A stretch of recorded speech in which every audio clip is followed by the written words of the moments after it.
বিশ্ববিদ্যালয় প্রশাসন স্পষ্ট ভাষায় বলছি, আজকে থাকার কথা ছিল কবরে, আছি এখানে।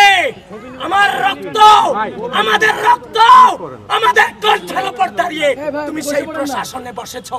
তোমাকে তো কোনো দলের প্রতিনিধিত্ব করার জন্য বসানো হয় না।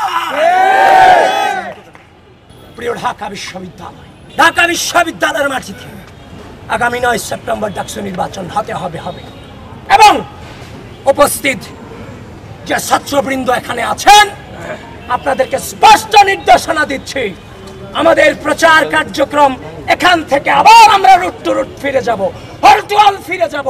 নির্বাচন হবে, নির্বাচন হবে, নির্বাচন হবে। ঢাকা বিশ্ববিদ্যালয় প্রশাসন, নির্বাচন কমিশন বারবার অভিযোগ দিয়েছি, বারবার অভিযোগ নয়, স্পষ্ট প্রমাণ সহ দলিল দিয়ে এসেছি।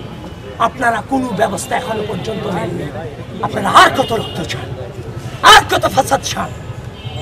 আপনাদেরকে থামতে হবে, থেমে যান। ঢাকা বিশ্ববিদ্যালয়ের শিক্ষার্থীরা, গোটা বাংলাদেশের শিক্ষার্থীরা তাদের রক্তের উপর দিয়ে আপনাদেরকে ভিসি বানিয়েছে, আপনাদেরকে প্রক্টর বানিয়েছে, আপনাদেরকে বিভিন্ন হলের প্রভোস্ট বানিয়েছে। প্রকৃতি হয়তো বা কিছু সময়ের জন্য মেনে নেয়, কিন্তু প্রকৃতি কিন্তু দিন শেষে ছাড় দেয় না।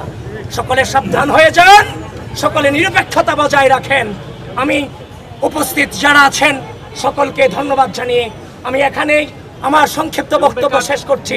আমি কিচ্ছু বুঝি না, আমি শুধু একটা জিনিসই বুঝি, আগামী 9 সেপ্টেম্বর ঢাকা বিশ্ববিদ্যালয়ের মাটিতে ডাকসু নির্বাচন হবে এবং সেই নির্বাচনে বাংলাদেশ জাতীয়তাবাদী ছাত্রদল ভূমিধস বিজয় অর্জন করবে। আমার অধিকার